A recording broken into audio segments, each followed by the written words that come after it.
कुछ concept discuss कर लेते हैं, ठीक है, फिर क्वेश्चंस कर लेते हैं।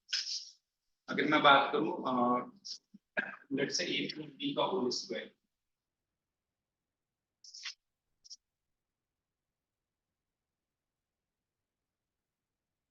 पता है मुझे क्या होता है, a square plus 2ab plus b square, ठीक है। क्यूब बोलता है तो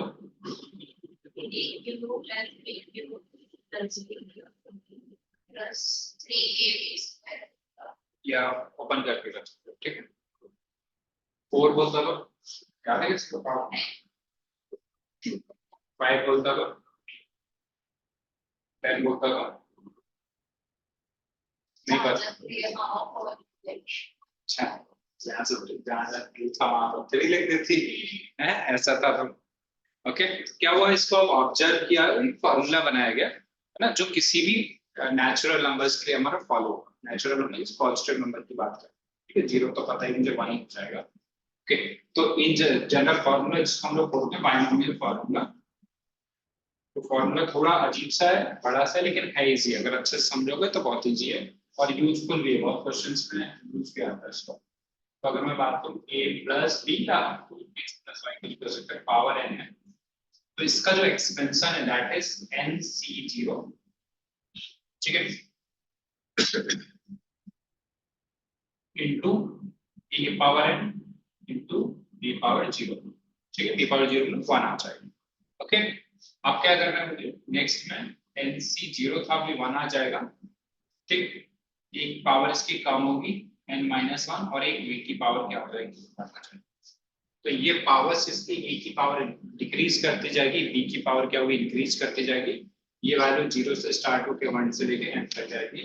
तो नेक्स्ट टर्म क्या होगा पापा, nc2 a की पावर n-2 into b की पावर 2 आ जाएगा। लास्ट में क्या आ जाएगा, ncn a की पावर n से स्टार्ट हुई तो 0 हो जाएगी, है ना, यहाँ लिख सकते हो b की पावर 0, तो इंटरचेंज हो जाएगी, ये 0 होगी, b की पावर क्या आ जाएगी, n आ जाएगी, क्लियर। तो ये है बायनोमियल एक्सपेंशन है, फॉर्मूला है a प्लस b की पावर है, ओके। समझ में, चेक भी कर सकते हो आप, n की वैल्यू 2 डाल के देख लो, तो 2 भी डाल के देखो कहां पर तक आएगा, 0 1 एंड 2 तक ही आएगा यहाँ पर, ओके। तो यहाँ तक लिमिट हो जाएगा हमारा फॉर्मूला। तो nc0 क्या आएगा, a की पावर 2 प्लस nc1 a की पावर 1 इंटू b की पावर 1 प्लस nc2 b की पावर 2 आ जाएगा, है ना। nc0 पता था मुझे 1 होता है, तो ये स्क्वायर हो गया। nc2 कितना आएगा, nc1 कितना आ जाएगा, nc मींस n की वैल्यू हमने डाल दी, n2 डाल दिया,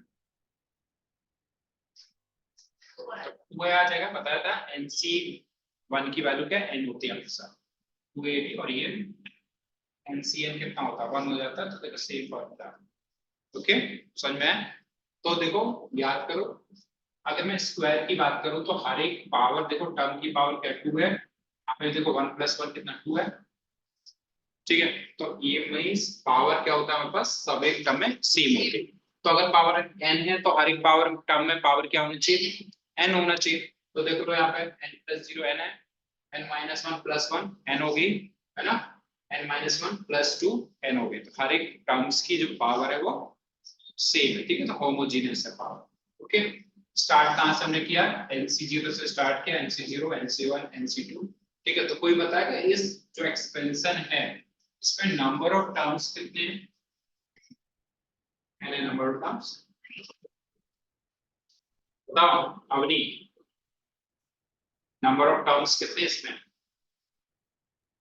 n+1 +1, ऐसा फेस बना के बोल रही फिर नंबर हो तो समझ में आता है, n में नहीं समझ आ रहा है। नंबर ऑफ टर्म्स कितने होंगे, खुद सोचो ना, 0 से स्टार्ट हो रहा है, खत्म काम n पे, तो 1 से लेके n तक ही n टर्म हो गए, और 0 वाले में एक टर्म हो गया, है ना। तो कोई भी देख लो, इसको देख लो, नहीं तो n से स्टार्ट हो रहा है 0 पे खत्म हो रहा है, या 1 0 से स्टार्ट हो रहा है n पे खत्म हो रहा है, तो मतलब n+1 टर्म है।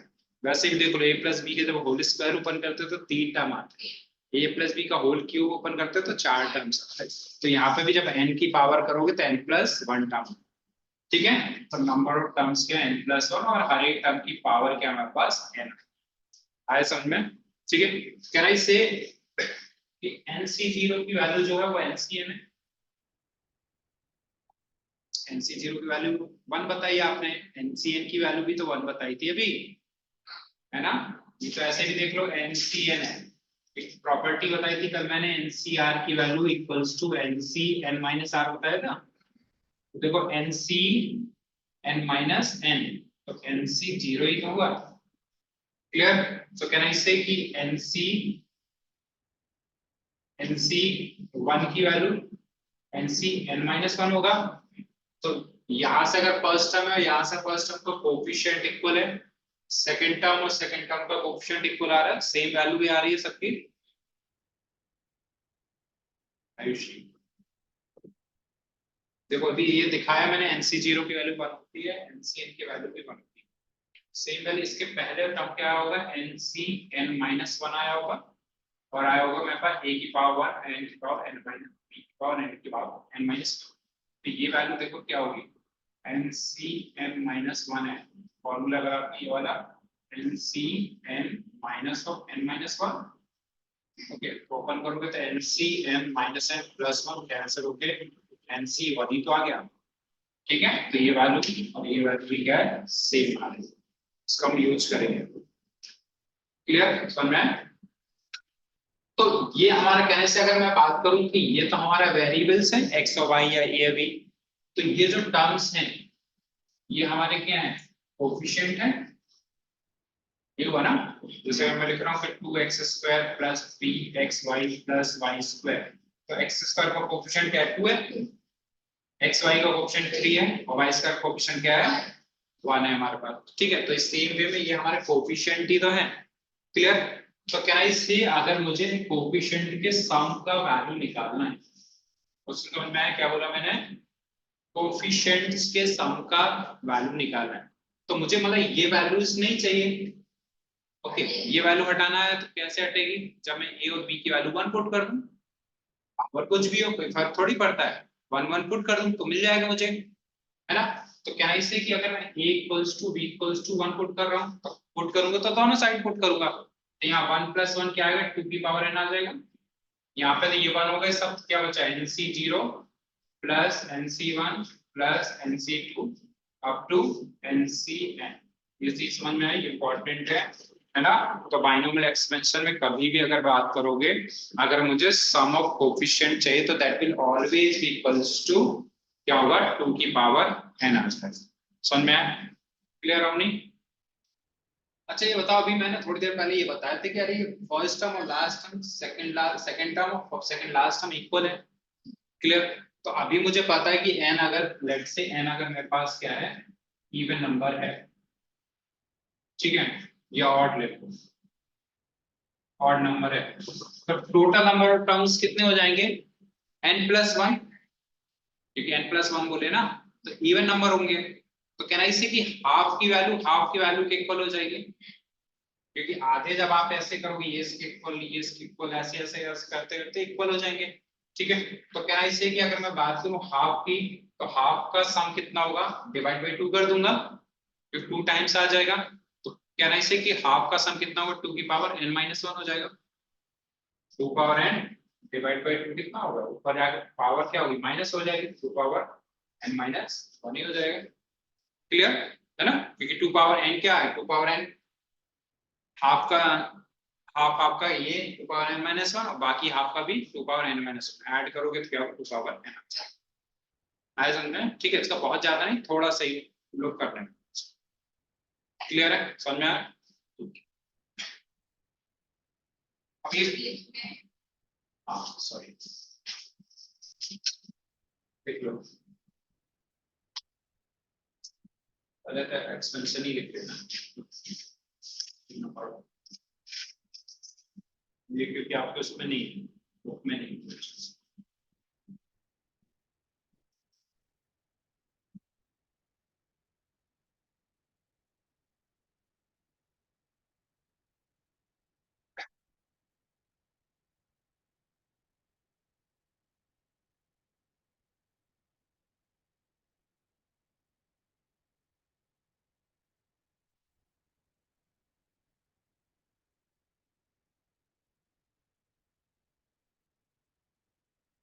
श्याम नहीं है,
ठीक है, बाइनोमियल एक्सपेंशन, बाइनोमियल मींस दो टर्म्स है उनका एक्सपेंशन, ठीक है। एक्सपेंशन ही बोलते थे ना फॉर्मूला को, a प्लस b का होल स्क्वायर।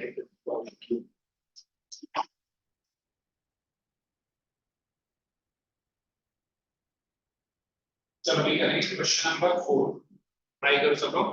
क्वेश्चन नंबर 4,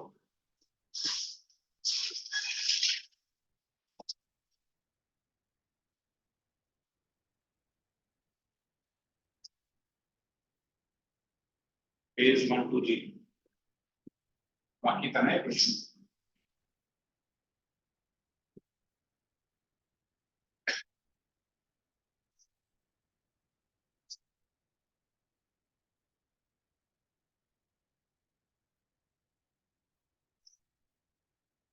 क्या बोल रहे हैं, total number of selection of at most n things from the 2n plus 1 different things is 63।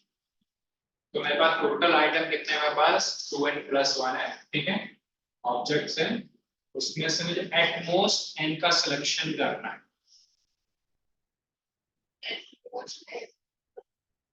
तो एक क्लास में 5 गर्ल हैं और 3 बॉयज हैं, एट मोस्ट 3 गर्ल्स सेलेक्ट करनी है, मतलब वी कैन सेलेक्ट नहीं सेलेक्ट एट मोस्ट 3, मतलब 3 से ज्यादा नहीं करती है ना, हम तो कुछ बताया नहीं है, तो मैं 0 भी गर्ल सेलेक्ट कर सकता हूँ, क्वेश्चन में नहीं इसकी बात कर रहा हूँ, 1 भी गर्ल सेलेक्ट कर सकता हूँ, 2 भी कर सकता हूँ, 3 से ज्यादा नहीं, at most mean maximum 3 girls, ठीक है, क्लियर। नेगेटिव तो गर्ल सेलेक्ट करोगे नहीं, तो 0 से स्टार्ट करना पड़ेगा, 0 1 2 3। आप बोला कि इनमें से n ऑब्जेक्ट सिलेक्ट करने हैं, तो मेथड्स बताओ। तो एटमोस्ट n मतलब क्या है, इससे कि मैं 0 भी सिलेक्ट करूं, एक भी नहीं करता हूं, ठीक है, समझ में है ना। लेकिन सिलेक्शन तो कर रहे हैं, तो 1 से स्टार्ट करेंगे, या तो 1 सिलेक्ट करूंगा या 2 करूंगा या 3 करूंगा या 4 करूंगा 5 करूंगा, कहां तक ज्यादा ज्यादा जा सकता हूं मैं, n तक। तो मुझे पता था क्या कि अगर मेरे पास 5 ऑब्जेक्ट है, उसमें से 3 सिलेक्ट करना है, तो 5 से 3 होता है फॉर्मूला, है ना, ये होता था सिलेक्शन का। तो पहले उन्होंने बोला कितना, पहले मैं 1 सिलेक्ट करता हूँ, तो जब 1 सिलेक्ट करने गया तो तुरंत आप बताओगे कितने सिलेक्शन के मेथड्स हो सकते हैं। तो टोटल है ओवरऑल मेरे पास कितने ऑब्जेक्ट्स थे, 2n plus 1, इसमें से मुझे 1 ही सिलेक्ट करना है, एक ही मैं यही मेथड होगा ना, 2n plus 1 c1। n object में r सिलेक्ट करते तो ncr ही बोलते थे ना, तो n की जगह पे टोटल ऑब्जेक्ट कितने 2n plus 1 है, क्लियर। लेकिन बोला था एटमोस्ट, तो 1 क्यों करो, 2 भी तो कर सकते थे, है ना। तो मैं क्या बोलूंगा 2n plus 1 c2, दो सिलेक्ट कर लिए, 3 भी कर सकते थे, तो आइदर 1 सिलेक्ट करूं और 2 सिलेक्ट करूं, तो क्या आएगा बीच में, प्लस आएगा, ठीक है। अभी बोलेंगे सर 2 क्यों, 3 करो, है ना, तो 2n plus 1 c3, कहां तक मैक्सिमम जा सकता हूं मैं, n तक जा सकता हूं, तो 2n plus 1, फिर क्वेश्चन में मैंने स्ट्रिक्ट कर दिया, और ये वैल्यू में कितना गिवन है 63, ये चीज समझ में आ गई, ओके। पर मुझे हैबिट है क्या, स्टार्ट कहां से, हमारा एनसी 0 से होता है, अगर बाइनोमियल की बात करो, और ये पूरे टर्म नहीं है, कितने टर्म है, हाफ टर्म है क्या, क्योंकि 1 से स्टार्ट हो रहा है 2n plus 1, तो अगर मैं 2n plus 1 का कल को एक्सपेंशन स्टार्ट करता है a plus b की पावर 2n plus 1, तो नंबर ऑफ टर्म्स इसमें कितने आते हैं, कहां से स्टार्ट होता है 2n plus 1 c0 plus 2n plus 1 c1, और ये कहां पे खत्म होता है लास्ट में 2n plus 1 c 2n plus 1 n से स्टार्ट होता था तो n पे खत्म होता था, है ना। तो टोटल नंबर ऑफ टर्म्स कितने हो गए मेरे पास 2n plus 1 plus 1, तो 2n plus 2 आ जाएंगे, ठीक है, समझ में आया। तो इसके हाफ टर्म्स कितने होंगे मेरे पास n plus 1 हो जाएंगे, जी समझ में आ रही, ओके, नहीं आ रही ना। तो ये हाफ दे के रखे हैं, हाफ का तो मैंने आपको बता दिया था, फॉर्मूला कितना था, sum of half n minus one, ठीक है, तो 2 रेज टू, ठीक है, अभी मैं मिस्टेक कर रहा हूँ, मैं आपको बताऊंगा बाद में, बातों करें, 2n प्लस 1 माइनस 1, ठीक है, ये होगा ना।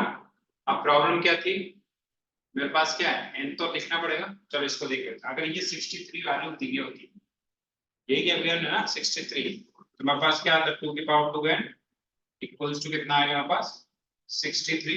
तो यहाँ से थोड़ा सा हिंट, अगर मिस्टेक बाय द वे करोगे भी तो क्वेश्चन समझ में आ जाएगा। 63 2 की पावर में मैं लिख नहीं सकता, कैसे सॉल्व करूं, तो सॉल्व तो होना ही, लॉग टेबल तो मिलना नहीं आपको यहाँ पे, तो एक चीज हिंट मिल जाएगी, मैंने कुछ तो मिस्टेक कर दी है ना। और मिस्टेक क्या है कोई बताएगा,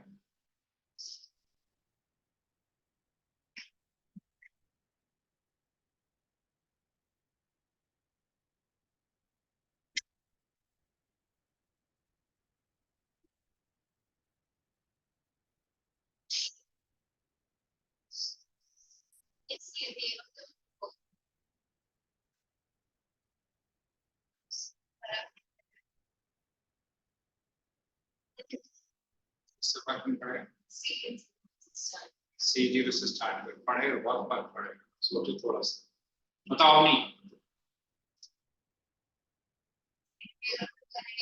प्लस 1 हो जाएगा, 64 हो गया, 64 तो आएगा ना, कितना आएगा 2 रेज टू 6, रेज टू 6, हाँ आया समझ में, क्लियर। तो देखो ये मेरा 1 से स्टार्ट हो रहा था, ये मेरा sum of half terms of binomial expansion नहीं बना, वो स्टार्ट होता C0 से, तो मुझे यहाँ पे क्या करना पड़ेगा 2n प्लस 1 C0 ऐड करना, और ये 0 है तो मतलब 1 वैल्यू हुई, तो 1 है तो फिर यहाँ पे भी मैं क्या करूंगा प्लस 1 करूंगा, तो ये वैल्यू यहाँ पे प्लस 1 अब बन गया। अब इसका समेशन ये होता है, ओके, तो ये 64 है हमारा, 64 मतलब 2 की पावर कितना हुआ 6 हुआ, ओके, तो बेस सेम है, तो 2n की वैल्यू 6 हुई, n की वैल्यू कितनी हुई 3, ठीक है, तो ये ऑप्शन में है, ऑप्शन ए ऑप्शन आज हमने क्लियर। तो रैंडमली नहीं लिख लेना है, हमारा समेशन का फॉर्मूला क्या है, ये है कि अगर मैं 2n टर्म्स ले रहा हूं तो 2n C0 प्लस n के इधर पे nC0 प्लस nC1, ये जाके nCn, इसकी वैल्यू मेरे पास 2 पावर n होती है, तो ये था ही नहीं मेरे पास, ठीक है, तो मैंने उसको बैलेंस करने के लिए ऐड किया, तो मैं clear Avani, okay.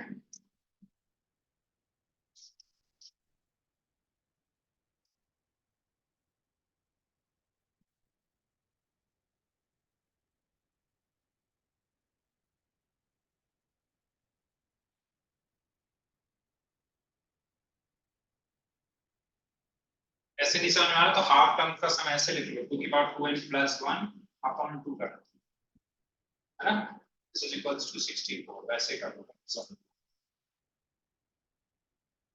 n minus 1 का फॉर्मूला याद है, तो ये 2 का पावर है अपॉन 2, ठीक है।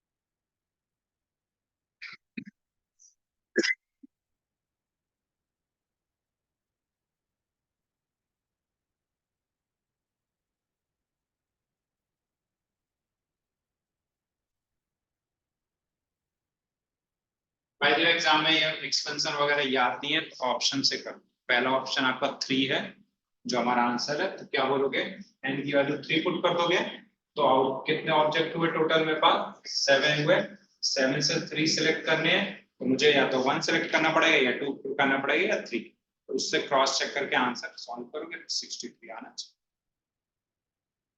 ठीक है। तो ये प्रॉपर मेथड है, अगर वैल्यूज छोटी है तो आप एग्जाम में वैल्यू पुट करके भी रख सकते हैं, समझ में है ना, ऑप्शन से भी कर सकते हैं। मैं थोड़ी एक्सप्लेनेशन देता हूँ। चलो 6 हो गया था, 7 पार्ट। अब इसका हमने किया नहीं, लास्ट में चल क्वेश्चन नंबर 7 करेंगे।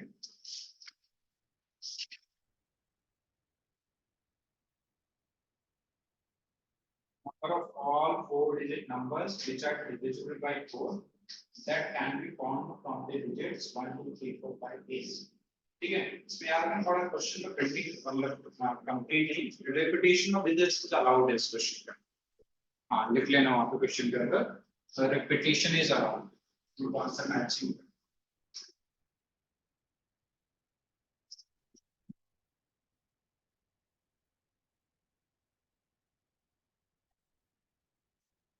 Yes, so repetition is allowed। अब सोच के बताओ मुझे, एटलीस्ट ट्राई करो, फिर डिस्कस करेंगे कुछ। हमें नंबर अच्छा पहले तो बताओ डिविजिबिलिटी ऑफ 4 कंडीशन क्या होती है? Last 2 digits 4 से divisible। ठीक है, वेरी गुड। लास्ट की 2 डिजिट्स हमें 4 से, तो आप फोकस करेंगे कि क्या क्या पॉसिबल है। ओके, 4 डिजिट का ही नंबर चाहिए।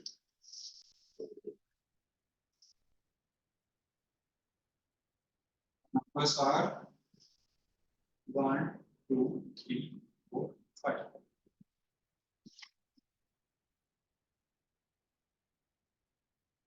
बताओ भी क्या क्या पॉसिबल है डिजिट्स।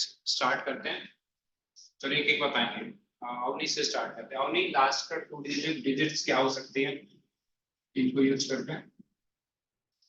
तो लास्ट की 2 डिजिट्स। अच्छा लास्ट की 2 हाँ तो वही। 12। चलो ठीक है, आयुषी बताएंगे। 24, वेरी गुड। आप बताओ बेटा। 42 कब से? 2 से 44 क्योंकि रिपीटेशन अलाउड है 44 की उसको। और 32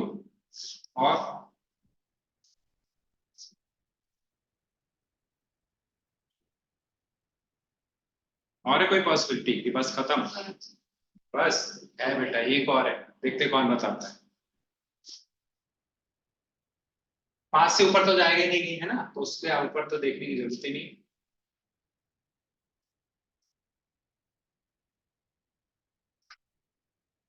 एक है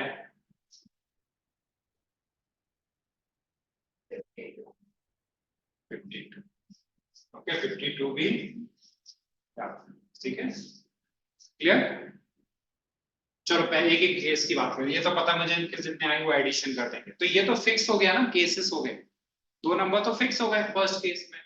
यहाँ क्या क्या फिल कर सकता हूँ? 5। रिपीटिशन अलाउड है तो कोई भी 5 कर दो, यहाँ पे भी 5 कर दो। तो ईच का कितना आ गया? 25 आ गए। और ऐसे हैं कितने मेरे पास? 25 25 25 25 25 5 आ गए। ओके, तो 125 आंसर हो गया, क्योंकि ऐड करेंगे इन सबको, है ना। कितना आएगा? 125। आई समझ में आयुषी? अवनी क्लियर? ठीक है, तो ऑप्शन ए आंसर होगा इसका 125।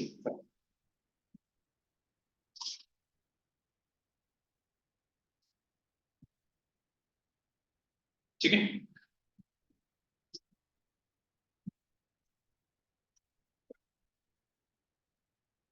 तो क्वेश्चन नंबर 20 ये रह गया था ना लास्ट वाले क्वेश्चन।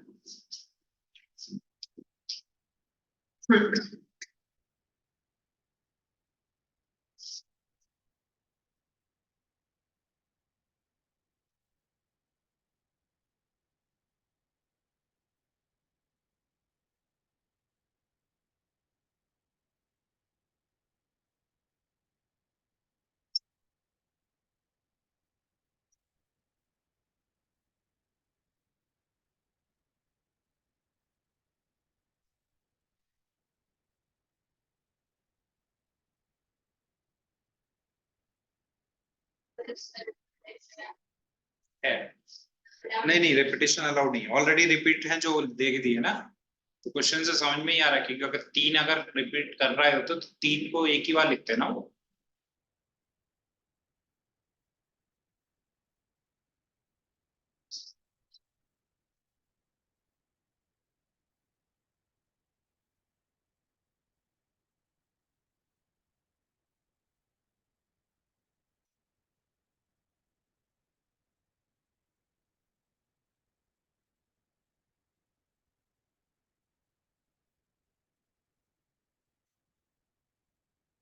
40 लाख से ऊपर बड़ा होना चाहिए नंबर।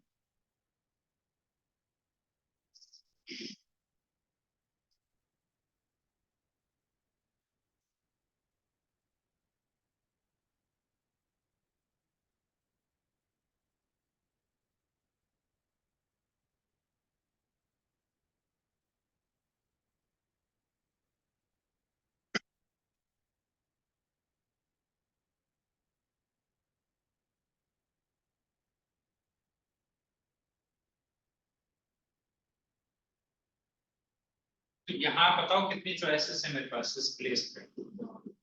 दो चॉइस है ना, आइदर 4 आ सकता है 5। अच्छा केवल 4 आएगा तो मैं श्योर हो गया कि वो 4 बिलियन के ऊपर चला गया, क्योंकि कुछ भी आएगा 1 भी आ जाएगा तो मतलब 2 भी आ जाएगा तो मेरा बड़ा नंबर हो गया है ना, सब जीरो तो आने नहीं वाले। ओके अब यहाँ पे देखते हैं तो बाकी कितना बचा है, फैक्टोरियल 6 बचेगा है ना, और रिपीट कितने हैं 3 2 टाइम्स है 2 2 टाइम्स है तो अपॉन 2 into 2 रिपीटिशन है बेटा, है ना, डायरेक्ट नहीं करेंगे। ओके तो ये क्या होगा 2 इसका मल्टीप्लाई करेंगे तो ये होगा कितना 2 times of 6 factorial upon 2 factorial. Okay 2 factorial ये कैंसिल हो गया, ठीक है 6 फैक्टोरियल मींस 6 into 120 होता है, 5 फैक्टोरियल अपॉन 2 ये आ गया 360 करेक्ट। ओके ऐसे सोचे सिर्फ जितना कॉन्सेप्ट समझ में आता है उसके बाद एक नया आइटम जाता है, दिख रहा है ना रेपिटेशन एंड डिजिट्स तो उसी में एडिशन करो।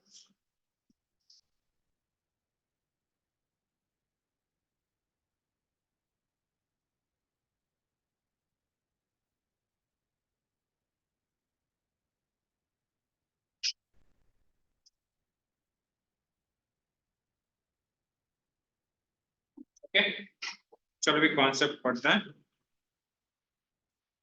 इंपॉर्टेंट है।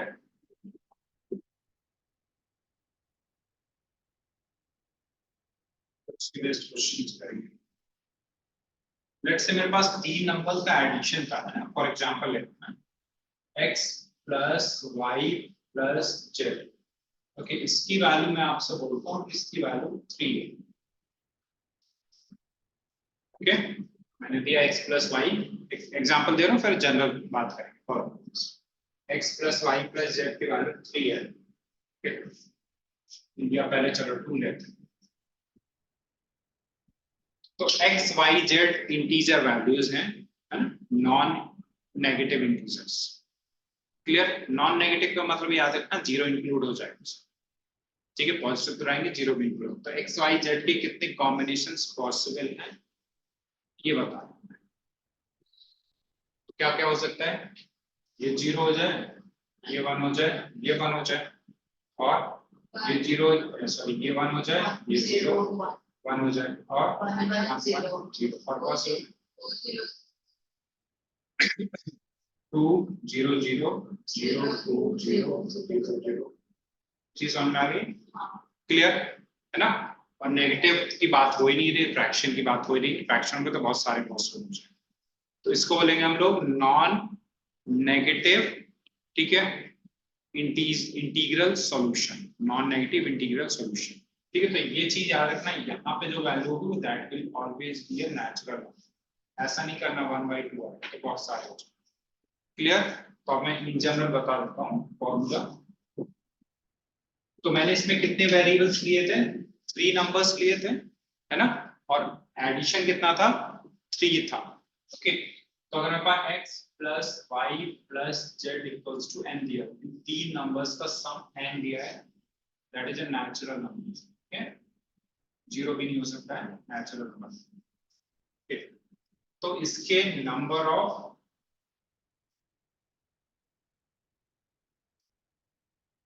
Non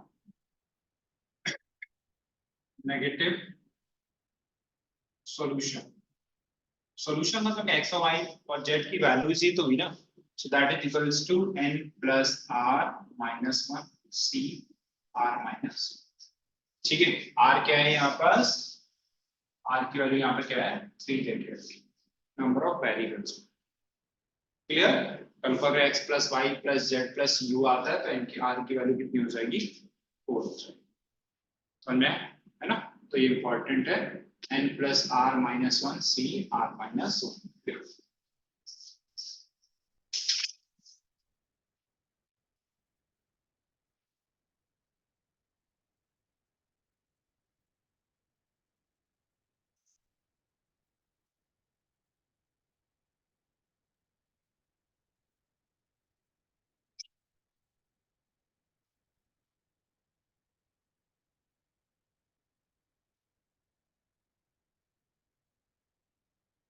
number of non negative solution. Okay, solution के साथ एक चीज और ऐड कर रहे हैं ना, इंटीग्रल सॉल्यूशन है ना।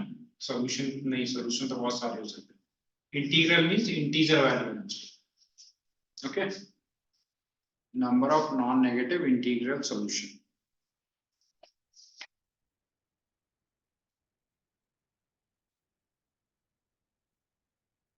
n plus are minus one C R minus.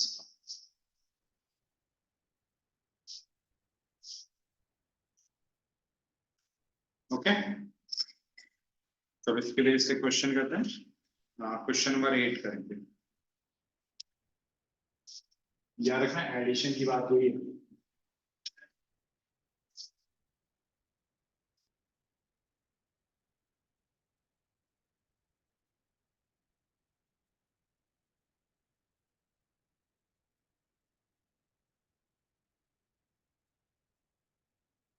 Number 8 क्या देख के रखा है, x into Y into Z की वैल्यू 24 है।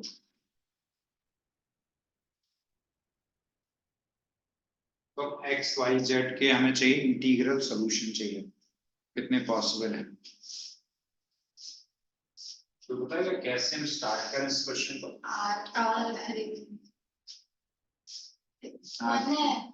वन है। मैंने इसलिए जब क्वेश्चन बोला करने को तो स्टार्टिंग में बोल दिया, ये जो फॉर्मूला लिखा था that is for addition not for multiplication. तो आज की बात ही नहीं आएगी, उस फॉर्मेट में ही नहीं है। x plus Y plus Z आना चाहिए, x into Y into Z, तीन नंबर्स उनका मल्टीप्लिकेशन 24, उससे कोई लेना ही देना नहीं है यहाँ पे क्वेश्चन। बट वो इंटीग्रल सॉल्यूशन तो x y और z का है। हाँ हाँ वो ठीक है कि ऐसे कितने, जैसे एक एग्जांपल में ले लूं, इसको 1 ले लूं, इसको 2 ले लूं, इसको 12 ले लूं, तो ऐसे कितने पॉसिबल है सॉल्यूशन। लेकिन वो तो फॉर्मूला मैंने बताया था that is for addition not for multiplication. ठीक है, तो यहाँ डायरेक्ट आता ही नहीं हो सकता, इनडायरेक्ट करेंगे।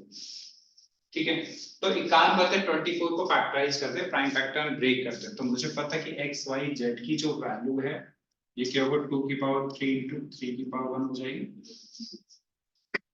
अब इतना पता है कुछ भी हो x y z इसी फॉर्मेट से आए होंगे, या तो उसके बाद 2 होगा या 3 होगा, है ना। ऐसा हो सकता है केवल 2 हो, केवल 3 हो, है ना, या केवल 2 दोनों हो जाएं।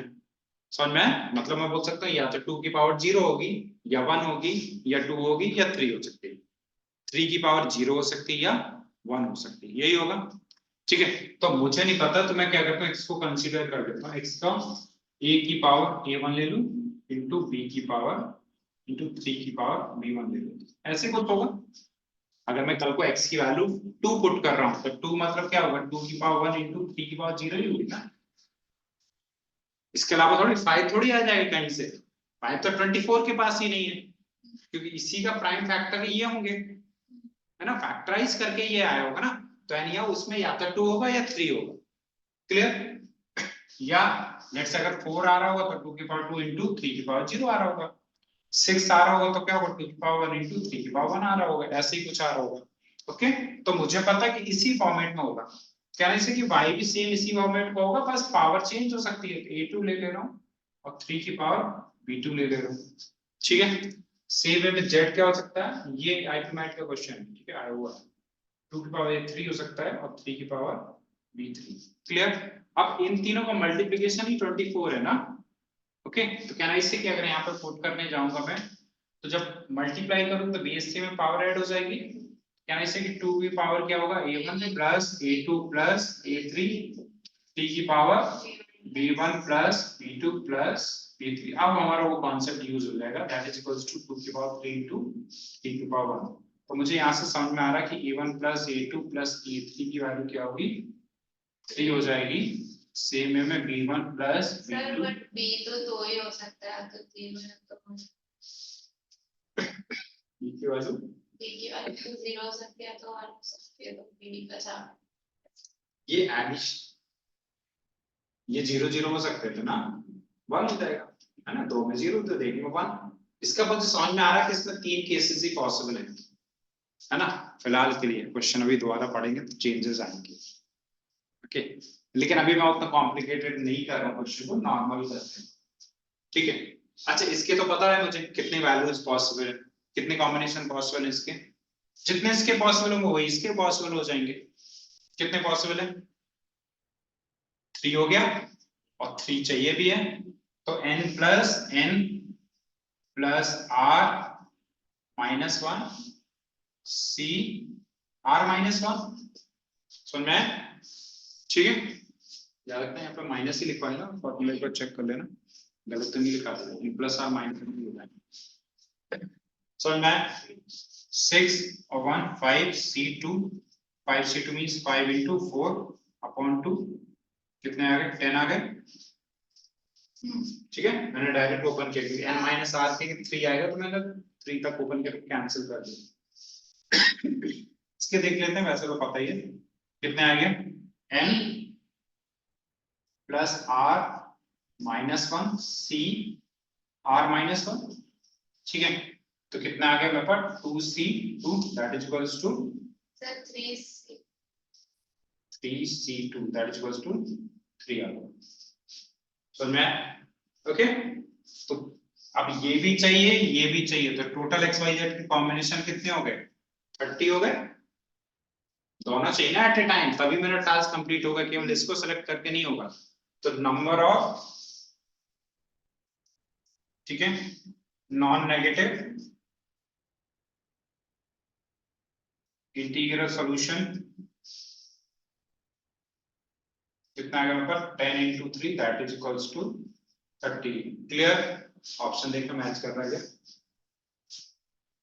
नहीं कर रहा है ना, नन ऑफ दीज हो सकता है। आप फिर से क्वेश्चन पढ़ेंगे, ठीक है। सकीना, मैं चाहता हूँ आप पढ़ो क्वेश्चन को। the total number of integral solutions from x y z such that x y z is equal बस इतना ही पढ़ो, फर्स्ट सेंटेंस। किसी को कुछ तो हिंट मिली, कुछ थोड़ा बहुत हिंट मिली। total total number of integrals integral, non negative आखिरी बात नहीं की, पॉजिटिव भी हो सकता है, नेगेटिव भी हो सकता है, क्यों नहीं, उसने नेगेटिव की भी कंसीडर करने को बोला है, समझ में आया। तो देखो ये जो किया हमें, ये हमें हेल्प करेगा आंसर फाइंड करने को, कुछ नहीं करना, आंसर डायरेक्ट आ जाएगा। अब बताओ एक्स वाई जेड की पॉजिटिव अगर वैल्यू ले रहा हूं तो मुझे 30 मिल रही है, समझ में आया। अच्छा, अगर एक्स वाई जेड नेगेटिव भी तो हो सकते हैं ना, लेकिन इनका मल्टीप्लिकेशन मुझे पॉजिटिव चाहिए।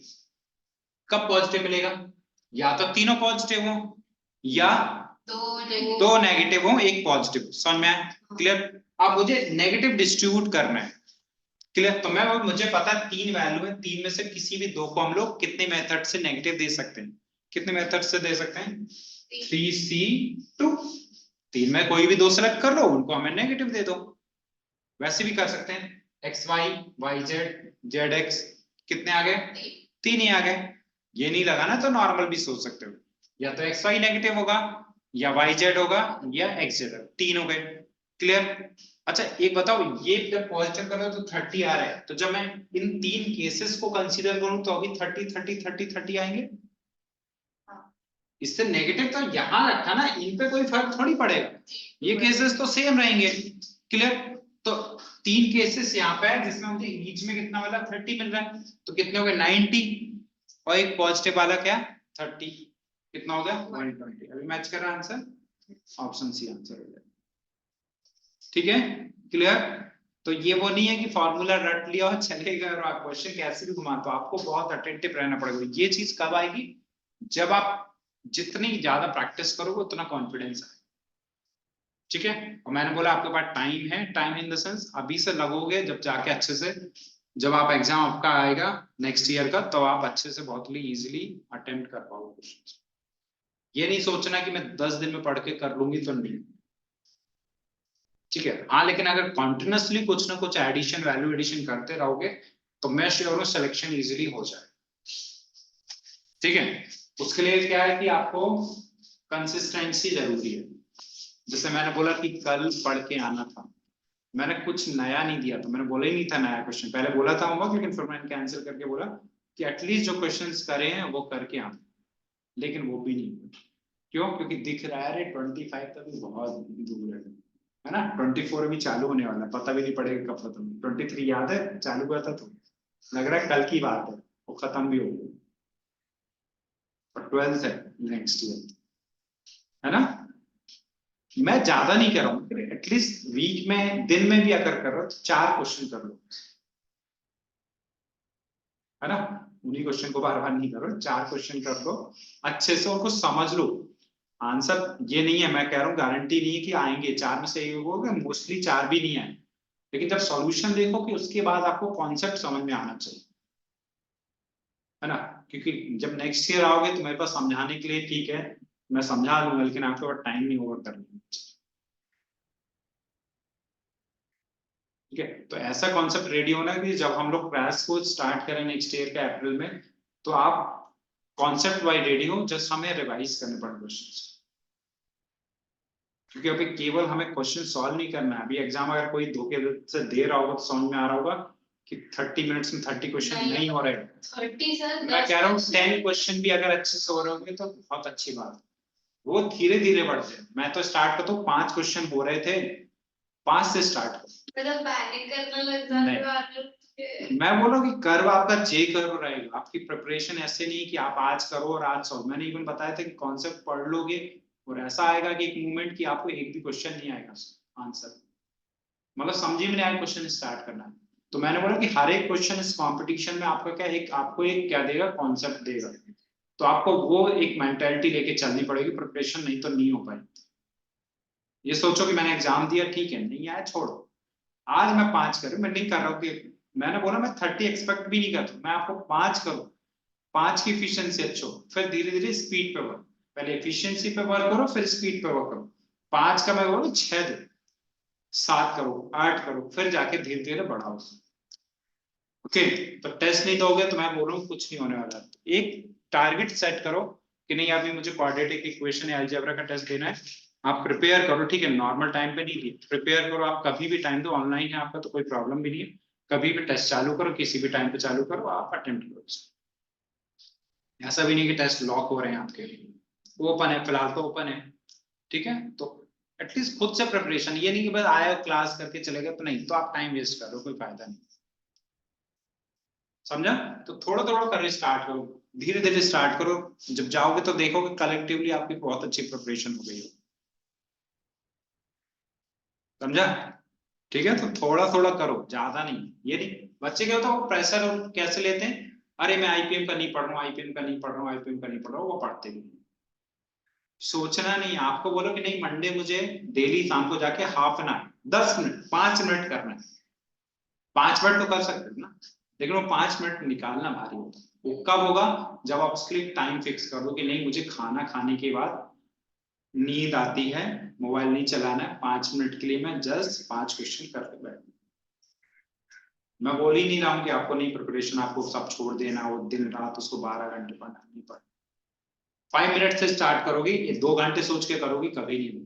5 मिनट स्टार्ट करो, 10 करो, 20 करो, 15, इंटरेस्ट आने लगेगा तो हो जाएंगे। नहीं तो वो शुरुआत तो अभी कर, मैं तो कह रहा हूँ अभी से शुरुआत करनी पड़ेगी, नहीं करोगे तो बाद में प्रॉब्लम।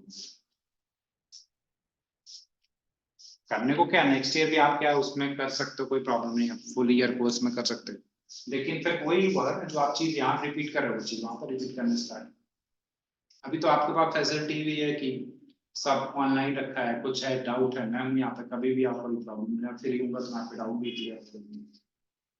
कुछ होता है आपको नहीं प्रॉब्लम आ रही किसी टॉपिक पे आ रही, कुछ 10 क्वेश्चन हो गए आपके इकट्ठे, आप सुरजीत मैम को कॉल करो, कभी भी हाफ एन आवर का लेक्चर शेड्यूल करा लो, वो भी फैसिलिटी हम लोग दे रहे हैं, कभी भी एनी टाइम। मैं अगर फ्री हूँ मैम से कोऑर्डिनेट करो, मेरे आपको टाइम जो मैच करेगा उसमें आप कर सकते हो। तो करना पड़ेगा बेटा, ऐसा नहीं होगा कि नहीं मैंने एक क्वेश्चन भी बोला तो वो भी नहीं हो रहा है, समझा? तो ये चीजों को क्वेश्चन में आपको एक कुछ तो नया सीखा आपने, कल को ऐसा क्वेश्चन आएगा तो ये एटलीस्ट अप्लाई तो कर ही सकते हो ना। तुरंत नहीं सोचोगे नहीं x plus y n n plus are minus one c, नहीं नहीं नहीं सर ने बोला था नहीं यहाँ तो मल्टीप्लीकेशन है, क्यों होगा? तो वो चीजें ऐसी है, गलती करोगे जब याद भी रहेंगी। ये क्वेश्चन अगर फर्स्ट टाइम में आ गया तो ऐसा कोई एग्जाम में ना आए, अटेम्प्ट ही नहीं कर पाओ। यहाँ मिस्टेक की तो आपको याद आएगी, अरे वहां पे मैंने याद क्लास में मिस्टेक की थी, है ना, मैंने उसको 2 टाइम्स नहीं किया था, मैंने जीरो कंसीडर बार बार किया था, है ना, मुझे भी याद हो गया कि आपकी मिस्टेक कहाँ की थी, है ना, तो आपको तो याद हो गई, तो वो एग्जाम में तो रिपीट नहीं होगा। ओके, तो प्रैक्टिस करो, ये नहीं सोचो मैंने कितना सीखा, करो, 2 क्वेश्चन करे, सॉल्यूशन देखा, है ना, मतलब ऐसा नहीं है कि एक क्वेश्चन को लेके बैठ के नहीं आ रहा है, मतलब उस पे ले लिया ईगो पे, करूंगी सॉल्व, 2 दिन तक लगे नहीं आ रहा है, ठीक है नहीं आया ना, सीखो कहाँ तो क्या किया, सीखो आगे बढ़ो बस कर, ठीक है, चलो वापस को बैठना तो कितना हो जाएगा टोटल 120 हो जाएंगे।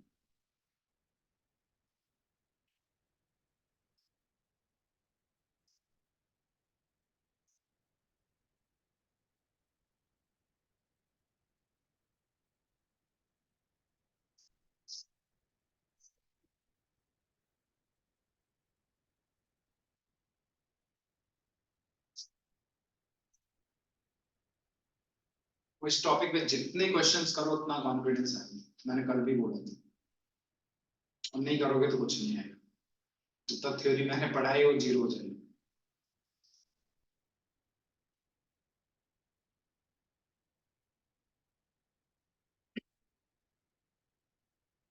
जैसे 4 मिलियन वाला क्वेश्चन लोगों ने अभी तक किया था, लेकिन ऐसे डिजिट्स रिपीट वाले क्वेश्चन नहीं किए थे कब तक, तो लेकिन कॉन्सेप्ट कोई नया नहीं, रिपीट हो रहा ऑब्जेक्ट सेम ऑब्जेक्ट है, डिवाइड करना उसको फैक्टोरियल से बस।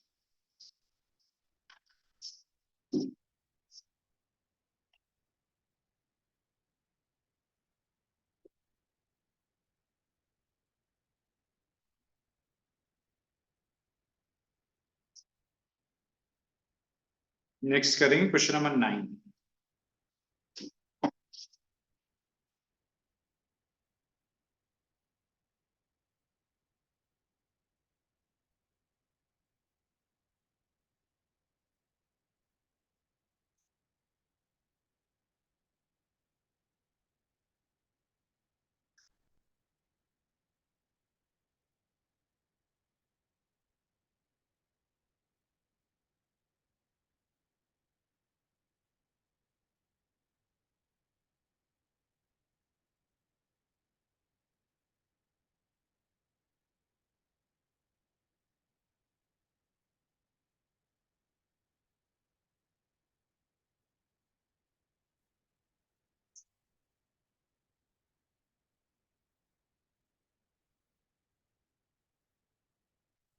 ये नेगेटिव हमने लिया, हमने क्या देखो ये चीज तो सेम है, इस पे कोई फर्क, पावर से नेगेटिव कर लेते तो है नहीं, हमें ये नेगेटिव चाहिए था तो 2 नेगेटिव लेंगे तो हमें पॉजिटिव मिल जाएगा। ओके, तो 3 नंबर्स है, उनमें से हमें 2 को नेगेटिव बनाना है, तो कैसे कितने सिलेक्शन कर सकते हैं, 3 में से कोई भी, ठीक है, तो 3 आ जाएगा, ये नेगेटिव का केवल आया, पॉजिटिव का तो हमारा ऑलरेडी था, तो 3 आ गए, तो तीनों के भी तो यही 30 30 30 होने वाले, तो 90 वो हो गए, और पॉजिटिव पे 30 नॉन नेगेटिव की बात कर रहा होता तो हमारा 30 answer. Okay,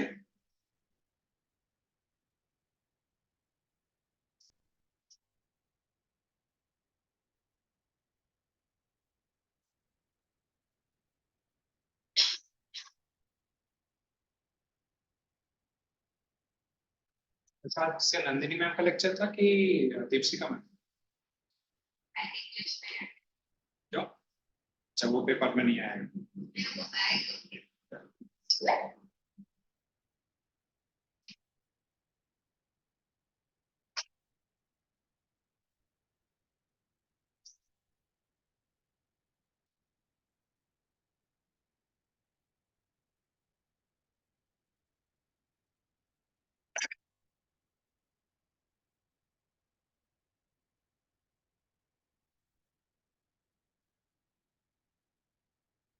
the greatest possible number of points of intersection. अच्छा ये छोड़ो, पहले क्वेश्चन का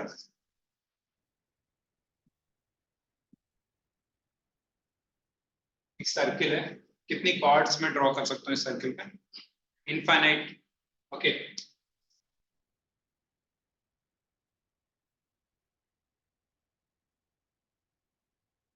अब ये 5 पॉइंट दिए मैंने, 5 पॉइंट से कितनी हम लोग कॉर्ड्स ड्रॉ कर सकते हैं?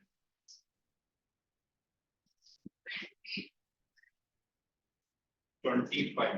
ओके, और कोई?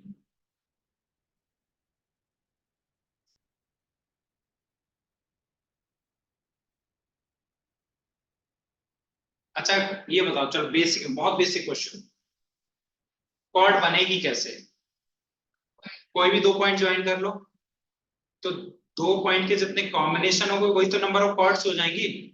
तो कहना इससे मेरे पास 5 पॉइंट थे, उनमें से 2 पॉइंट का सिलेक्शन की मेथड ही तो हमारा क्या होंगे, नंबर ऑफ कॉर्ड्स हो जाएंगे।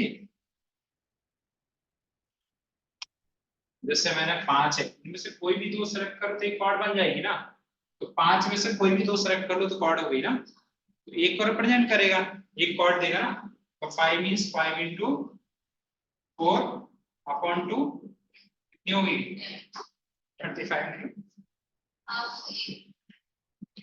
नहीं होगी ना 25, वैसे भी समझ में आ रहा है कि 25 असल में। तो कल को अगर 10 पॉइंट दे दे तो आपको डायग्राम बनाने की जरूरत नहीं, यू डायरेक्टली से कि 10C2 इसका आंसर। क्लियर, समझ में आया? ओके। अच्छा एक बताओ, 2 सर्कल्स अगर बुकते तो मैक्सिमम कितने पॉइंट्स पे कट कर सकते थे? 2 पॉइंट पे। क्लियर, ऐसे अगर मैं आपको 4 सर्किल दे दूं तो number of intersection of points कितने आएंगे? तो आप बोलोगे सर एक काम करते हैं, कोई भी 2 सेलेक्ट कर लो, उससे 2 मिल जाएंगे। तो मैं 4 में से 2 सर्कल सेलेक्ट करने की वे ये हो गए, लेकिन एक पे हमें 2 पॉइंट मिल रहे हैं ना, तो नंबर ऑफ पॉइंट्स क्या है, इंटू 2 करना पड़ेगा ना। यहाँ तो कॉर्ड हमारी एक 2 सिलेक्शन से एक ही कॉर्ड बन रही थी ना, लेकिन यहाँ जब 2 सर्कल सेलेक्ट किए तो 2 पॉइंट्स मिल रहे हैं, तो हमें नंबर ऑफ पॉइंट्स चाहिए, नहीं कॉम्बिनेशन नहीं चाहिए।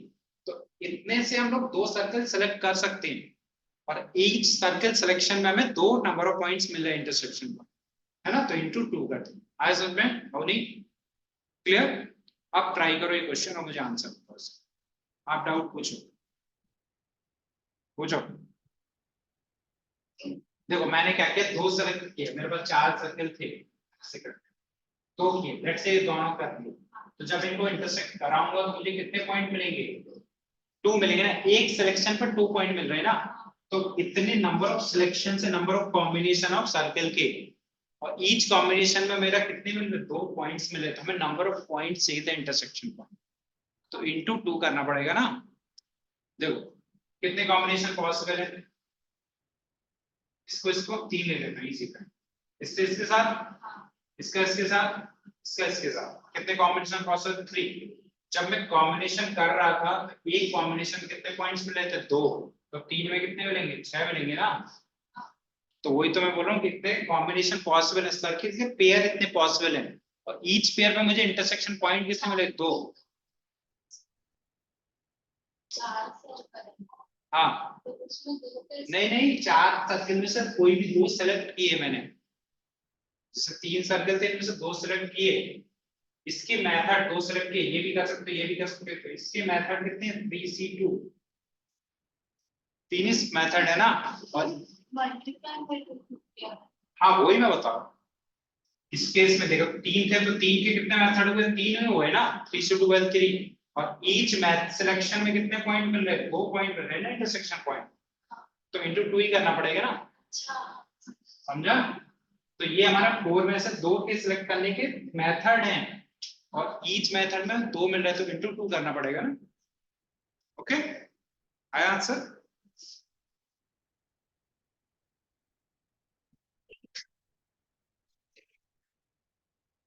एट स्ट्रेट लाइंस हैं और 4 सर्किल्स हैं, कितने इंटरसेक्शन पॉइंट? इंटरसेक्शन नहीं किसी का भी, जरूरी नहीं सर्किल और लाइन की बात कर रहे हैं, कोई भी इंटरसेक्शन पॉइंट चलेगा, लाइन का लाइन के साथ, लाइन का सर्किल के साथ, सर्किल का सर्किल साथ, तो 3 केसेस पॉसिबल है इंटरसेक्शन पॉइंट मिलने के। ओके 3 केस बनेंगे, पहले लाइन के साथ कितना मिलेगा, एक ही मिलता है, तो ऐसे कितने केसेस पॉसिबल है, 8 लाइन है, 2 सेलेक्ट करेंगे तो 1 पॉइंट मिलेगा, तो 8C2, कोई भी 2 लाइन सेलेक्ट करनी है तो 8C2 मिलेगा। सर्किल के केस में क्या मिलेगा मुझे, 4C2 into 2, और लाइन और सर्किल के केस में कितने इंटरसेक्शन पॉइंट मैक्सिमम मिलते हैं, 2 ही मिलते हैं ना। तो उसमें क्या है, एक लाइन सेलेक्ट करनी है, एक सर्किल सेलेक्ट करना है ना, तो 8 में से कोई भी एक लाइन 8C1, 4 सर्किल में से कोई सर्किल 4C1 into 2, आया समझ में, ठीक है। तो 3 केसेस पॉसिबल है, मैं लिख रहा हूँ और क्लियर होगा।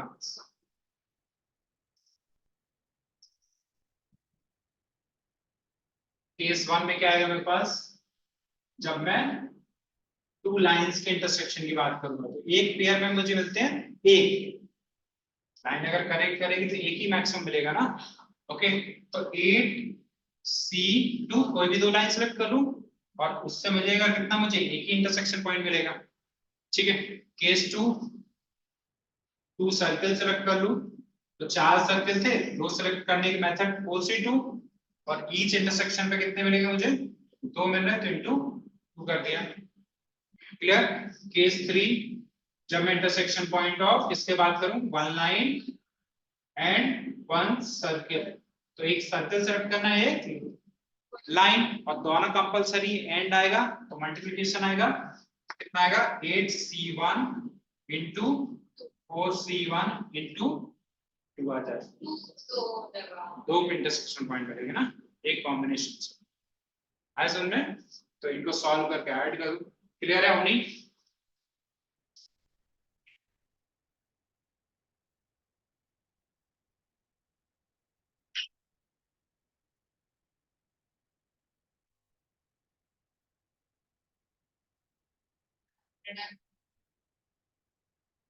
करेक्ट 104 आएगा, ऑप्शन डी।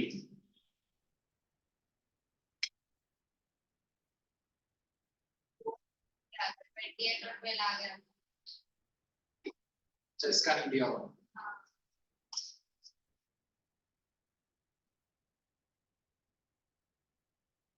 अवश्य एक बार घर पे जाकर फिर सोचना, नंबर ऑफ बेस निकाले ना, और एक बे में हमारा कितना मिल रहा है, 2 मिल रहा है, इसलिए मल्टीप्लाई कर, और इनमें एडिशन क्यों किया, ये भी पॉसिबल है और ये भी पॉसिबल है, क्योंकि टास्क हमारा इंटरसेक्शन पॉइंट था, तो यहाँ पे भी हो रहा है, यहाँ पे भी हो रहा है, यहाँ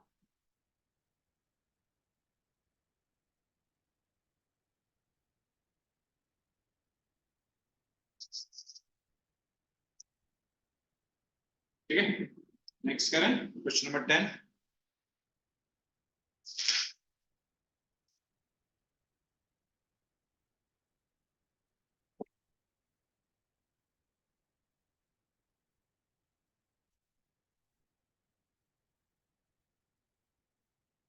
x plus Y plus Z की वैल्यू n लेके रखी है, n नेचुरल नंबर है, n की value greater than equals to 3 की बात कर रहे हैं, number of positive integral solution,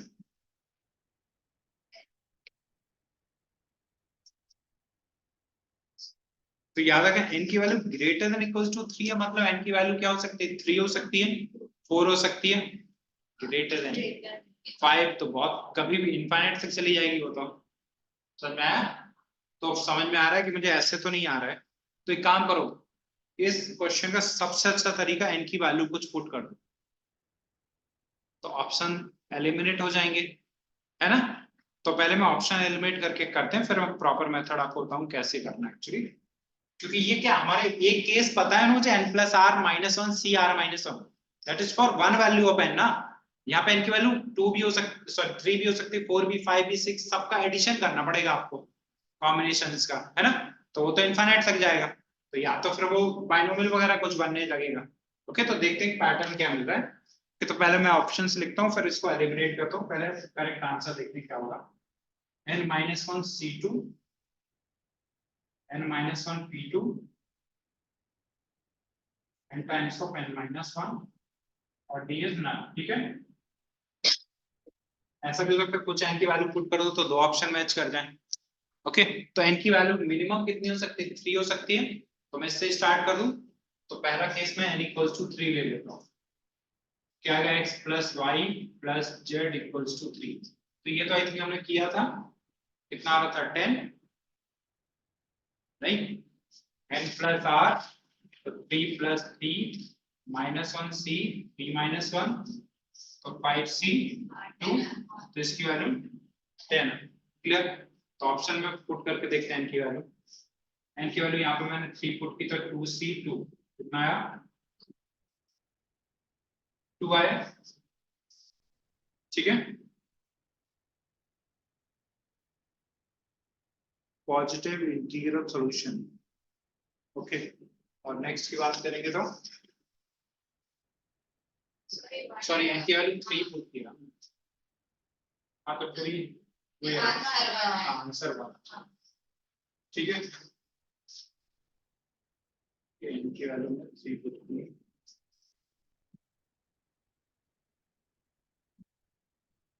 और चलो पुट करते हैं, 3 होगी, ठीक है। n की वैल्यू 4 पुट करेंगे तो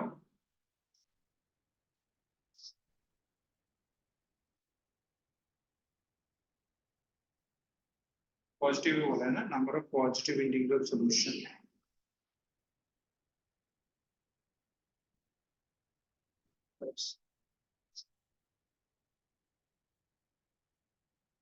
अच्छा, इन जनरल केस अगर बात करूं, अच्छा n नेचुरल नंबर बोला है, एक नेचुरल नंबर्स बोला है, n इज ग्रेटर देन 3, ठीक। Positive integral solution, non negative नहीं बोला है, समझ में आया? ध्यान से पढ़ना, नॉन नेगेटिव और पॉजिटिव में डिफरेंस क्या होता है? नॉन नेगेटिव इंटीजर और पॉजिटिव इंटीजर में डिफरेंस क्या है? हमने वो फॉर्मूला पढ़ा, नॉन नेगेटिव इंटीजर, समझ में आया? और ये है पॉजिटिव इंटीजर, अब उनकी क्या डिफरेंस है? नॉन नेगेटिव में 0 इंक्लूडेड होगा। इंक्लूड होगा और पॉजिटिव में 0 इंक्लूड नहीं होगा, क्योंकि positive 0 is neither positive neither negative, समझ में आया? तो हमारे केस में वहां पे 0 इंक्लूड था, इस केस में 0 इंक्लूड नहीं है, तो ये वाला फॉर्मूला हम फिलहाल के लिए लगा नहीं पाएंगे। तो एक काम करता हूं, मैं जनरल बात कर लेते हैं। ये वैल्यू 3 चाहिए मुझे, क्या क्या पॉसिबिलिटीज है? x की वैल्यू 1 1 1, एक ही मेथड है, क्योंकि किसी को अगर आप 0 डाल नहीं सकते, 2 डालोगे तो किसी को 0 करना पड़ेगा। तो x equals to y equals to z equals to क्या आ गया? 1, एक ही मेथड आया, समझ में आया? ठीक है, क्योंकि नॉन नेगेटिव नहीं बोला, पॉजिटिव इंटीजर का सॉल्यूशन दो। क्लियर? आ रहा समझ में? चलो अगर मैं बात करूं 4 लेता हूं n इक्वल्स टू 4, तो बताओ कोई x plus Y plus Z equals to 4, तो 2 plus 1 plus 1, 1 plus 2 plus 1, 1 plus 1 plus 2, कितने केसेस हैं? 3 केसेस, ठीक है। समझ में आया? तो इसको कन्वर्ट करते हैं, अगर मैं बात करूं ये आंसर्स कुछ आ रहे होते हैं, तो 1 को कहना है राइट 2c2 3 माइनस 1c2 कर सकता हूं, अगर ऑप्शन ए से मैच कराएंगे तो 2c2 ही है ना, 1 आया, 2 को लिख सकते हो 3 माइनस 1, क्योंकि मुझे इसको n माइनस 1 इन c2 लिखना था, क्या ऑप्शन में पुट कर लो 3 माइनस 1 2c2, आंसर 1 आया। अगर ये भी फॉलो कर रहा हो तो आंसर हो सकता है, 4 पुट किया तो कितना आया? 3c2 that is equals to 3, match कर गया, ठीक है। तो आगे करने की जरूरत नहीं है ना? ऑप्शन में n की वैल्यू देखो 3 पुट कर रहा है, तो आंसर कितना आना चाहिए था? 1 आना चाहिए था ना। तो ऑप्शन में पुट करके देखा 1 आ रहा है कि नहीं, पुट करते हैं, इसमें आ रहा है 1, n की वैल्यू 3 पुट की, 3 माइनस 1 c2, तो 2c2 that is equals to 1। तो ये मैच हो सकता है एक वैल्यू पे, लेकिन हम श्योर नहीं हो सकते, और बाकी भी चेक करते हैं। 3 माइनस 1 कितना? 2p2, 2p2 कितना होता है? क्या था? Factorial n upon n minus बार फैक्टोरियल, तो 2 फैक्टोरियल अपॉन 0 फैक्टोरियल आ जाएगा, दैट इज इक्वल्स टू 2। तो ये तो रिजेक्ट ऐसे ही होगा, क्योंकि अगर होता है तो सबके लिए, अगर एक ही भी वैल्यू के लिए अगर वैलिड नहीं है तो खत्म हो जाएगा, लेकिन अगर वैलिड है तो श्योर करने के लिए मुझे एक वैल्यू और कंफर्म करना पड़ेगा।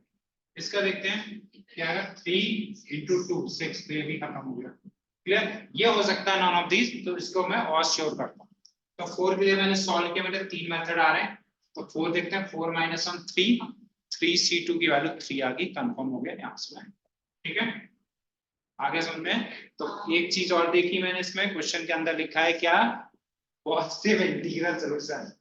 इंटीग्रल सॉल्यूशन था उस केस में, एक्स वाई जेड के केस में, यहाँ पे पॉजिटिव इंटीग्रल सॉल्यूशन बोला है, तो जीरो वाली कंसीडर नहीं होंगे, और हमारा फॉर्मूला क्या देता है, वो जीरो वाली भी इंक्लूड करके देते हैं वैल्यू, तो वहां पर फॉर्मूला या तो हटाओ जीरो वाले, ओके, या फिर खुद से कर लो। है समझ में।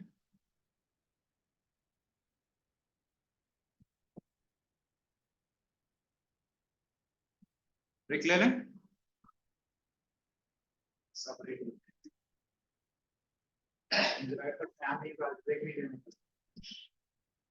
अब नहीं क्लियर, टॉपिक कर लो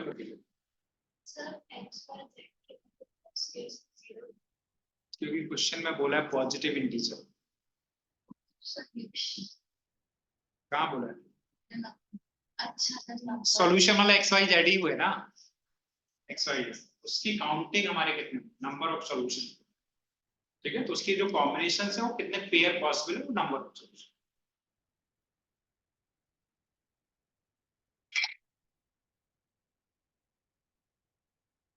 डन होनी, ठीक है, चलो ब्रेक लेते हैं फिर करते हैं।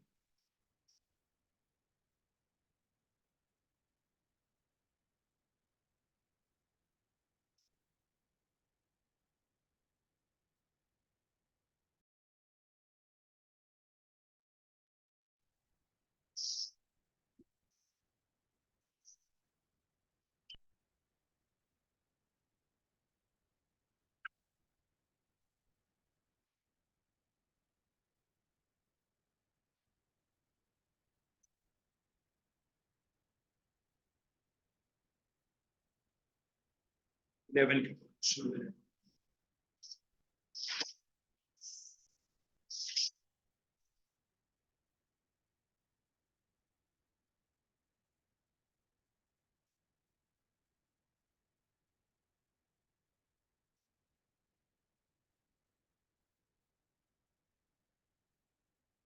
तो एबीसी अगर एबी में होते plus 0.2 2 times of b equals to a plus c ना, कैसे आता था, कॉमन डिफरेंस लेते थे, इसका कॉमन डिफरेंस क्या हुआ, d minus a b minus a, और ये किसके इक्वल होता था, c minus b के। हाँ हाँ हाँ हाँ, तो ये जब सॉल्व करो b को इधर लाओ ये तो यही वैल्यू, ओके, कंडीशन होती है एबीसी एपी में, तो 2 times of b equals to a plus c, या बोल सकते हो b is the average of ac, वही होगा ना, b एवरेज होगा ना ac का, तो a plus c upon 2 जैसे वो बोलते थे, कैसे भी याद कर सकते, तो वो कंडीशन लगा देंगे, तो उसको सॉल्व करना पड़ेगा, ठीक है, तो इसको कुछ नहीं सॉल्व करना है।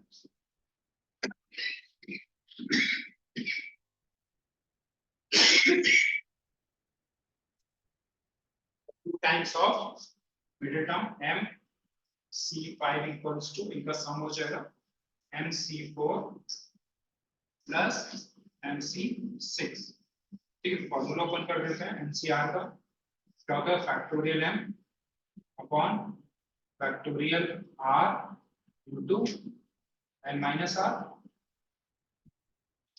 equals to m factorial upon 4 factorial into m minus 4 का factorial plus m factorial upon 6 factorial और m minus 6 का factorial, क्लियर, ठीक है, तो ये देखो m factorial तो कॉमन लेके कैंसिल हो जाए सबसे, होगा ना।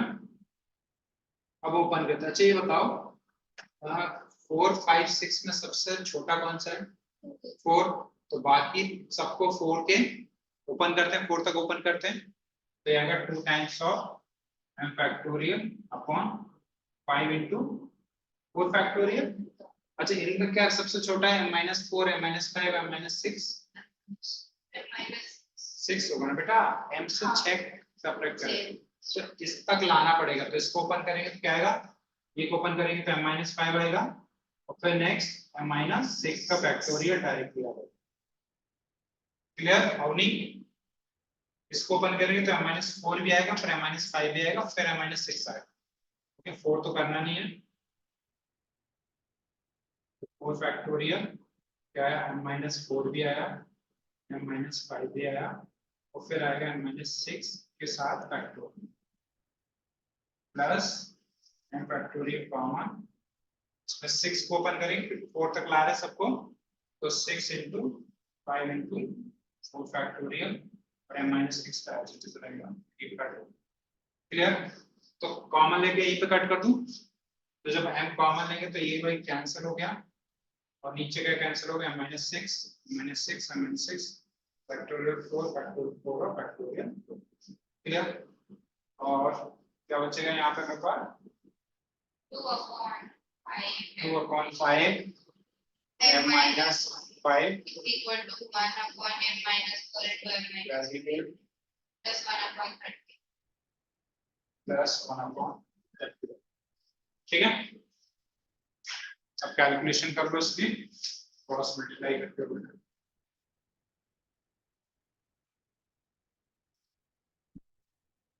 तो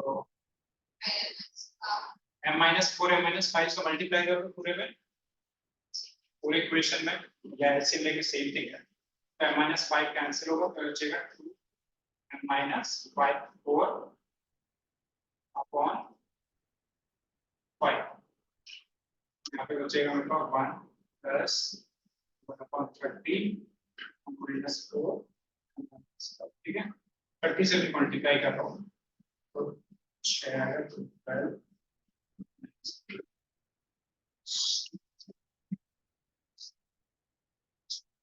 फिर क्वाड्रेटिक इक्वेशन बन सॉल्व कर क्या होता है,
7 और 14 होते हैं, तो कौन सा एक्सेप्ट होगा कि दोनों एक्सेप्ट होंगे,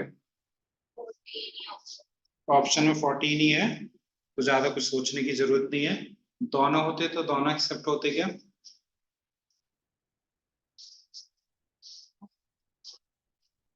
नहीं होते तो क्यों होते, चलो एक बात बताओ, देखना यहाँ पे अवनी m की value let's say got 7 and 3, तो दोनों एक्सेप्ट होते हैं,